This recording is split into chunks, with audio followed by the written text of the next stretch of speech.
Hello friend, this is Sonu Saraf and you are watching the AD world. तो welcome to all the स्कूलिस family. तो आज अगर मैं पूछूं कि आपसे कौन सा डे है तो अब तो आप बता ही देंगे, क्योंकि आप थंबनेल तो देख चुके हैं।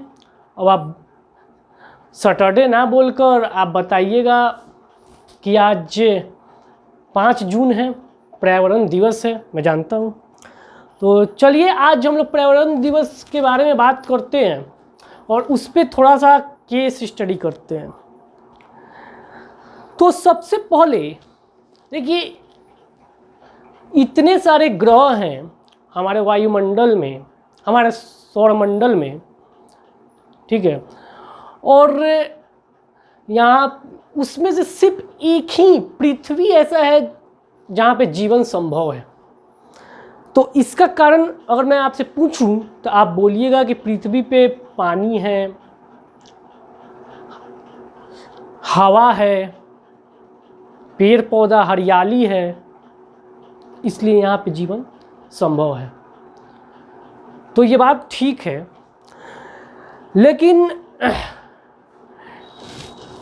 हवा का क्या रोल है, अर्थात तो वायुमंडल, हवा के मिक्सर से वायुमंडल बनता है, एटमॉस्फेयर बनता है, वायुमंडल बनता है।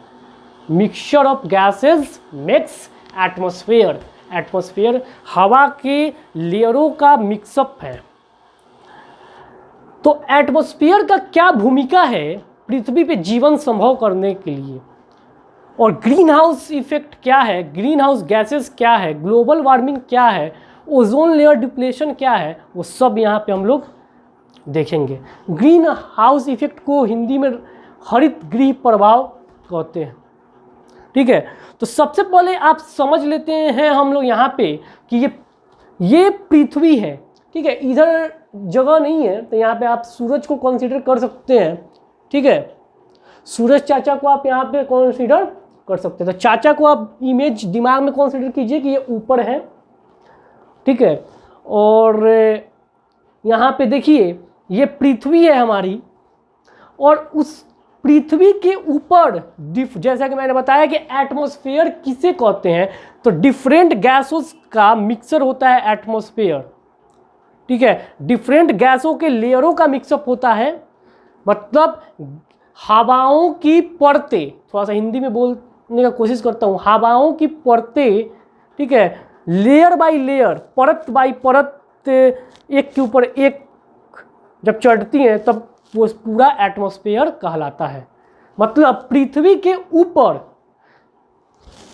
हवा, पृथ्वी जो है चारों तरफ से हवा से रजाई की भांति ढकी हुई है, और ये सारों हवा के लेयरें मिलकर एटमॉस्फेयर बनाते हैं, उसी को एटमॉस्फेयर कहते हैं। आई होप आप समझ रहे हैं। तो पृथ्वी के ऊपर वाला जो लेयर होता है हवा का, उसको ट्रोपोस्फीयर या क्षोभ मंडल कहते हैं। उसके ऊपर जब हम पृथ्वी से 10 किलोमीटर के करीब ऊपर आएंगे, 8 से 10 किलोमीटर, वहाँ पे ट्रोपोस्फीयर क्षोभ मंडल आपको मिलेगा।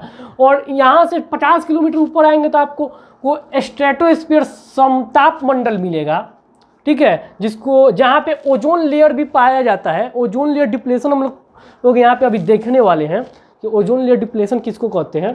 तो ओजोन लेयर यहाँ पे पाया जाता है। प्लस ये क्वेश्चन भी आता है कि हवाई जहाज कौन से मंडल पे, मतलब एटमॉस्फेयर के कौन से मंडल पे हवाई जहाज उड़ती है, तो वो स्ट्रेटोस्फीयर समताप मंडल होगा, ठीक है।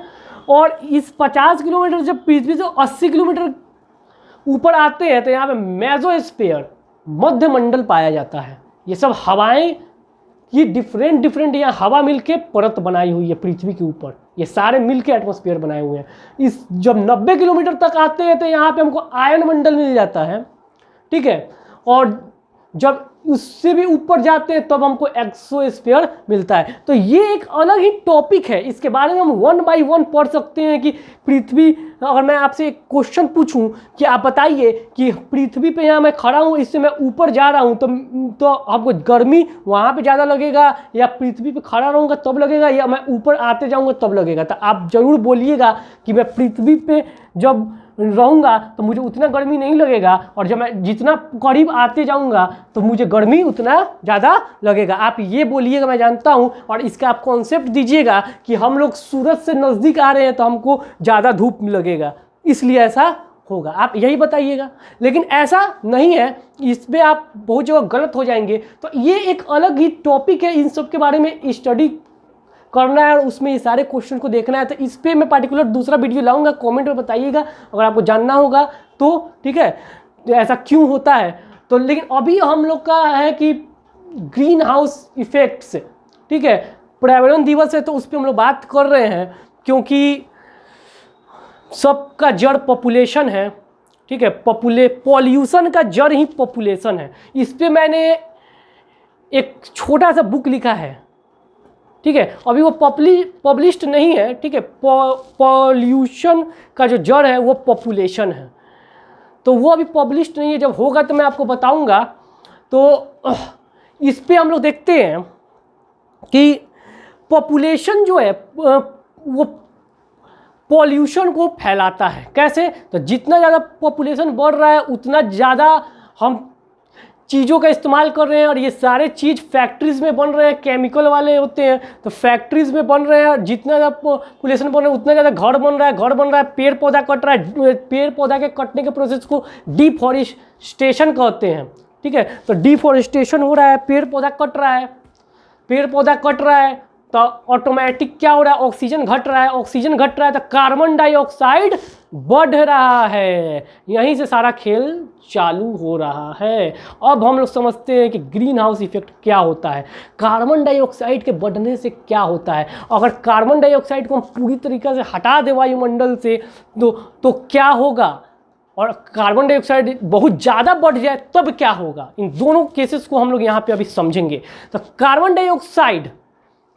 डाइऑक्साइड जब बहुत ज़्यादा हो जाएगा तो क्या होगा उसको समझते हैं। देखिए यहाँ पे सूरज चचा थे, अभी हमने बताया, तो सूरज चचा प्रकाश जब यहाँ पे छोड़ते हैं पृथ्वी की ओर, ठीक है, 8 मिनट 2 या 3 सेकेंड में पृथ्वी पे प्रकाश पहुँचने में लगता है सूरज चचा का। ये बात आप जानते होंगे, मुझे लगता है आप जानते होंगे। तो जब पृथ्वी पे सूरज की किरण आती है, ठीक है, तो यहाँ पे बताइए कि बहुत से लेयर्स हैं। तो इसमें कार्बन डाइऑक्साइड है, ठीक है, मीथेन है जिसको CH4 मीथेन गैस बोलते हैं, ठीक है, क्लोरोफ्लोरोकार्बन है, नाइट्रस ऑक्साइड है। तो ये सब गैसेस क्या करती है कि ये आने तो देती है, सूरज के किरण को आने देती है। देखिए जब सूरज से यहाँ पे किरण आता है ना, तो उसका मात्र 4% ही, अप्रोक्स 4% के अप्रोक्स ही जो किरण है वो पृथ्वी तक पहुँच पाता है, क्योंकि ये सारे लेयर्स जो है वो उसको रिफ्लेक्ट करके इधर उधर भेज देता है। आयनोस्फीयर में आयनोस्फीयर में आते आते बहुत सारा रिफ्लेक्ट हो जाता है, फिर इधर आते हुए रिफ्लेक्ट होकर ऊपर चला जाता है सूरज के किरण, फिर इधर आते हुए ऊपर चला जाता है, और लास्ट में लगभग 4% के करीब पृथ्वी पे पहुंचता है। उतना से ही इतना हमें धूप मिल जाता है। तो 4% पहुंचता है तो फिर क्या होता है कि पृथ्वी पे एक सामान्य टेम्परेचर बना हुआ है। पृथ्वी को अलग बनाता है और ग्रह से यही चीज़, क्योंकि वहाँ पे या तो और सब ग्रह में बहुत एक्सट्रीम ठंडा है या तो बहुत ज़्यादा गर्म है, वहाँ जीवन संभव नहीं हो पा रहा है। लेकिन पृथ्वी पे मॉडरेट है, जितना ज़रूरत है उतना है, लेकिन अभी के पॉपुलेशन बढ़ने के कारण अब वो लेवल गड़बड़ हो रहा है, ठीक है। तो यहाँ पे 4% के करीब में किरण आ रहा है। तो आखिर ऐसा कौन सा कारण है कि ये पृथ्वी का टेम्परेचर जो है एटमॉस्फेयर में बना हुआ है, ऐसा बना हुआ है कि वहाँ पे बायोटिक, मतलब हम लोग जैसे जीव जंतु रह सके, पेड़ पौधा सर्वाइव कर सके। तो ऐसा क्या कारण है? तो इसका कारण ये है कि जब यहाँ पे वायुमंडल में कुछ परसेंट किरणें आ जाती है, जब पृथ्वी पे कुछ परसेंट किरणें आ जाती है, तो कार्बन डाइऑक्साइड उसको आने तो देता है, कहता है आ जाओ, लेकिन हम तुमको वापस जाने नहीं देंगे।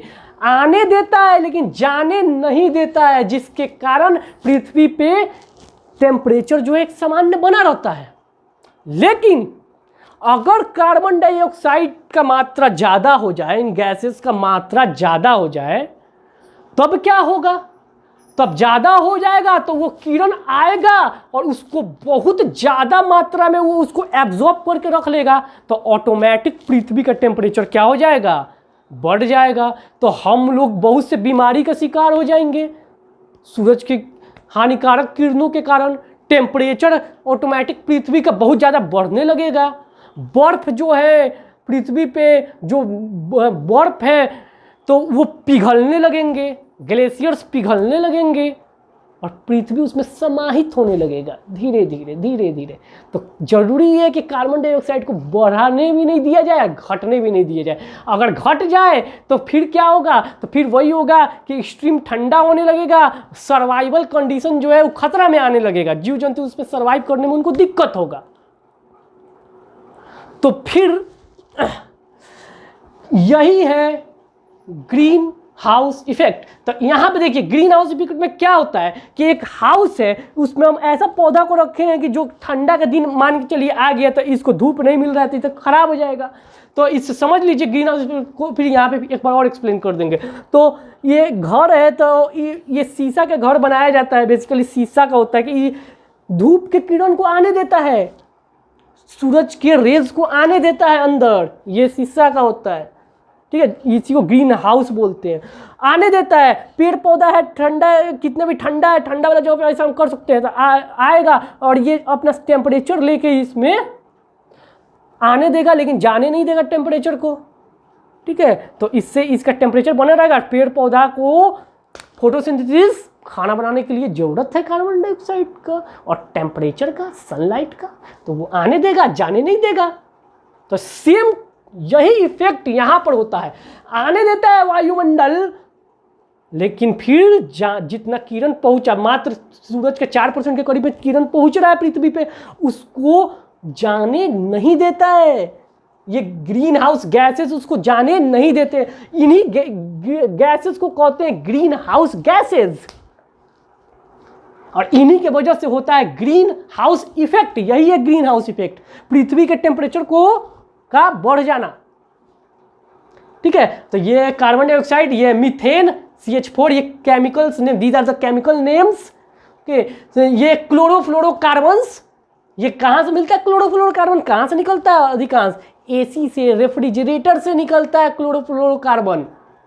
और ये क्लोरोफ्लोरोकार्बन क्या करता है? तो ये डांडिया खिला देता है, किसको? तो ये ओजोन लेयर को बहुत भयानक डांडिया खिलाता है। उसी को बोलते हैं ओजोन लेयर डिप्लेशन। मतलब पृथ्वी के स्ट्रेटोस्फीयर, संताप मंडल में ओजोन लेयर का गैस पाया जाता है, जो O3 जिसको हम बोलते हैं ऑक्सीजन ट्राइऑक्साइड। तो वो ओजोन लेयर को क्या करता है कि ये क्लोरोफ्लोरोकार्बन, नाइट्रस ऑक्साइड ऊपर जाता है, ओजोन लेयर में छेद करने लगता है।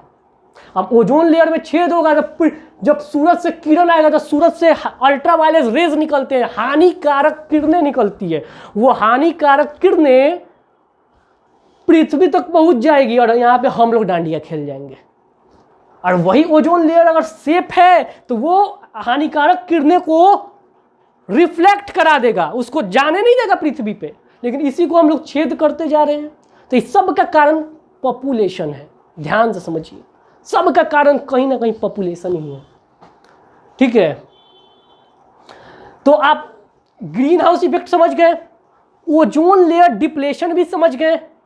ओजोन लेयर के परतों का डिप्लेशन होना मतलब खत्म होना, हिंदी में कह सकते हैं समाहित होना। तो ओजोन लेयर डिप्लेशन भी समझ गए। क्लोरोफ्लोरोकार्बन, नाइट्रस ऑक्साइड, इन सब गैसों के जो मीथेन वगैरह का गैस जाने की वजह से इन पर छेद होते जा रहा है। अभी कोरोना काल में बहुत बढ़िया देखने को मिला है, क्योंकि लॉकडाउन था, पॉल्यूशन नहीं हो रहा था, तो ये बहुत हद तक आधा से ज़्यादा जितना छेद था वो भर गया, रीगेन हो गया है, सही हो गया है। तो ये बहुत अच्छा बात है। तो कोरोना कुछ तो फायदा दे रहा है, तो कोरोना का यहाँ पे हमको फायदा मिल गया। तो ग्लोबल वार्मिंग क्या है? तो global warming green house effect की वजह से ही तो ग्लोबल वार्मिंग होता है। पूरे दुनिया का ये क्या है? एक समस्या है, पूरे दुनिया में समस्या है। इसका टीम वगैरह भी बनाया गया है, ठीक है। टीम वगैरह भी इसका बनाया गया है कि इसको कैसे कंट्रोल करें हम लोग, ठीक है, क्योंकि पर्यावरण ये कोई एक देश खास विशेष का समस्या नहीं है, ये पूरे दुनिया का समस्या है, हमारे आने वाले जनरेशन का समस्या है। तो अभी से इसके बारे में सोचा जा रहा है। ठीक है, करीब 1970 के करीब में ही वो संगठन अमेरिका में बन गया था। वहाँ के रिसर्चर नासा वगैरह इस पे नज़र बनाए रखते हैं कि ओजोन लेयर पे कितना अभी तक उसमें गड़बड़ हुआ है, कितना सही हुआ, सब वो देखते रहते हैं। और टीम वगैरह पूरा बन चुका है, दुनिया में प्रोटोकॉल्स होते हैं बहुत सारा कि आप इंडस्ट्री से इतना धुआं कार्बन डाइऑक्साइड निकाल सकते हैं। चाइना इंडिया वगैरह में बहुत ज़्यादा निकलता है, और सब कंट्री में कुछ टेक्नोलॉजी एडवांस हुआ है तो वहाँ पर कुछ कंट्रोल वगैरह हुआ है। तो ठीक है, आई होप आप लोग समझ गए होंगे। तो एफॉरेस्टेशन करें, मतलब ज़्यादा से ज़्यादा पेड़ लगाएं। ठीक है, डिफॉरेस्टेशन ना करें, पेड़ों को काटे ना। इसका उपाय यही है कि एफॉरेस्टेशन किया जाए, और कम से कम अब तो इलेक्ट्रिक कार आ रहा है। ठीक है, इलेक्ट्रिक कार, इलेक्ट्रिक व्हीकल्स आ रहा है, तो धीरे धीरे कुछ और कंट्रोल हो सकता है। वो आ जाने के बाद पेट्रोल का जो गाड़ीज़ है, व्हीकल्स है, वो सब ख़त्म हो जाए तो सही है। धीरे धीरे उस पर अब बढ़ चुके हैं अब हम लोग, तो 10 साल में देखा जाएगा कि बसेस आ जाएंगे, कार्स आ ही जाएंगे। अमेरिका वगैरह में आ चुका है, टेस्ला वगैरह उस पर बहुत अच्छा काम कर रहा है इलेक्ट्रिक कार पे, और टाटा भी अब इंडिया में कर रहा है, उस पर काम चालू है इलेक्ट्रिक कार पे। तो ठीक है, धन्यवाद।